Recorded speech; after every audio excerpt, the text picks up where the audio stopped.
Introduction of probability. English language के word probability का हिंदी रूपांतरण प्रायिकता होता है। क्लियर है। अब आगे देखेंगे डेफिनेशन ऑफ प्रोबेबिलिटी, प्रायिकता की परिभाषा। अब देखिए डेफिनेशन ऑफ प्रोबेबिलिटी, प्रायिकता की परिभाषा। तो इसमें आप देखिएगा कि गणित की वह शाखा जिसके अंतर्गत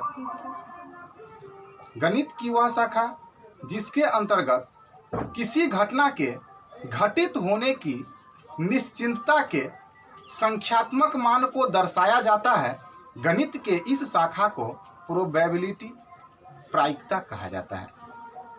गणित की वह शाखा जिसके अंतर्गत किसी घटना के घटित होने की निश्चितता के अंकिक मान को या संख्यात्मक मान को दर्शाया जाता है, गणित के इस शाखा को प्रायिकता कहा जाता है। तो आइए अब देखेंगे प्रायिकता से संबंधित महत्वपूर्ण बातें। तो उसमें पहला पॉइंट होगा कि प्रायिकता को संभाविता भी कहा जाता है। पहला पॉइंट होगा प्रायिकता को संभाविता भी कहा जाता है। दूसरा पॉइंट होगा प्रायिकता का जनक ब्लेज पास्कल को माना जाता है। प्रायिकता का जनक ब्लेज पास्कल को माना जाता है। क्लियर है। तो आइए अगला टॉपिक देखिए प्रयिकता से संबंधित महत्वपूर्ण परिभाषित पद। तो पहला इसमें है प्रयोग, एक्सपेरिमेंट।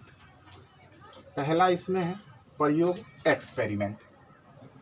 यानी कि जब किसी सिक्का को उछाला जाता है तो वह एक प्रयोग है, या किसी पासा को उछाला जाता है तो वह भी एक प्रयोग है। अब आइए देखिए दूसरा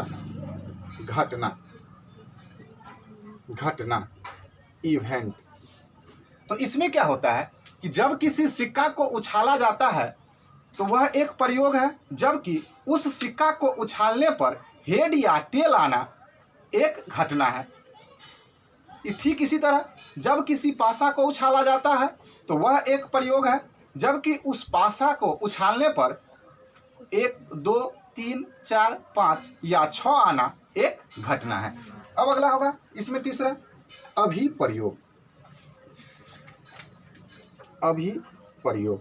इसमें होगा ट्रेल। तो अब है कि किसी प्रयोग को करने की विधि को अभिप्रयोग कहा जाता है। किसी प्रयोग को करने की विधि को अभिप्रयोग कहा जाता है। देखिए आज ये सब संक्षेप में बता रहे हैं, कल इस पर विस्तार से चर्चा करेंगे, यानी कि अगले क्लास में इसको और डिटेल से देखेंगे। समझेगी ना। तो अभी सिंपल समझिए और फिर आगे बढ़िए। तो अब देखिए इसमें चौथा होगा परिणाम।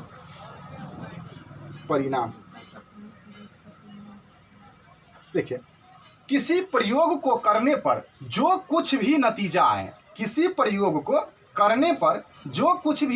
आए, वह क्या है, एक परिणाम है।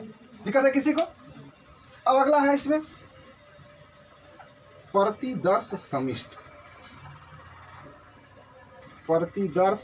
समिष्ट, सैंपल स्पेस। तो अब देखिए इसमें क्या होता है कि किसी प्रयोग को करने पर सभी घटनाओं के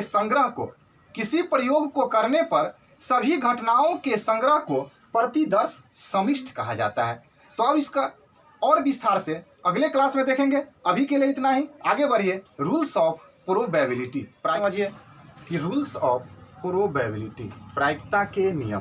किसी प्रयोग में किसी घटना के अनुकूल परिणाम की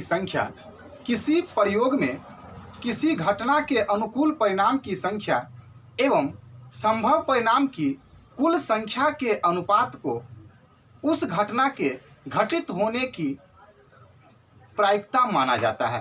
तो देखिए किसी घटना के घटित होने की प्रायिकता बराबर घटना के अनुकूल परिणाम की संख्या बट्टे संभव परिणाम की कुल संख्या।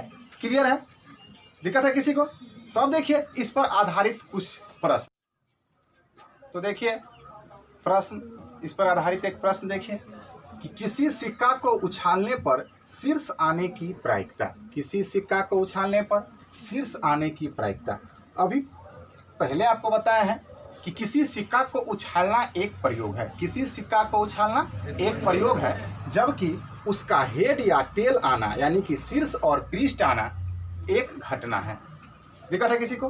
अब किसी प्रयोग को करने की विधि को अभिप्रयोग कहा जाता है, बताएं कि नहीं? किसी प्रयोग को करने की विधि को अभिप्रयोग कहा जाता है।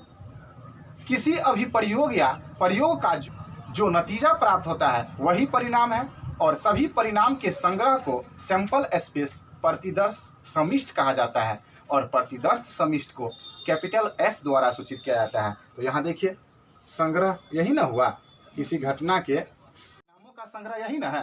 तो यहाँ क्या हुआ? तो अब देखिए संभव परिणाम की कुल संख्या।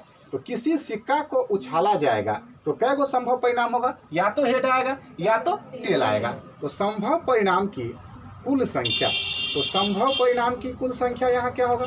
तो संभव परिणाम की कुल संख्या 2 होगा। देखिए यह इसके बारे में फिर आगे चर्चा करेंगे कि एक सिक्का उछालने पर क्या होता है, 2 सिक्का उछालने पर क्या होता है, 3 सिक्का उछालने पर क्या होता है। अभी शुरुआत है, 1-2 एग्जाम्पल समझ लीजिए, फिर आगे जब चैप्टर में बढ़ेंगे तो इस पर विस्तार से चर्चा करेंगे। 1 सिक्का को उछालने पर क्या होगा, 2 सिक्का को उछालने पर क्या परिणाम प्राप्त होगा, 3 सिक्का को उछालने पर क्या परिणाम प्राप्त होगा। ठीक उसी तरह 1 पासा को उछालने पर क्या परिणाम प्राप्त होगा, 2 पासा को उछालने पर क्या परिणाम प्राप्त होगा। इस सब के बारे में आगे विस्तार से चर्चा करेंगे।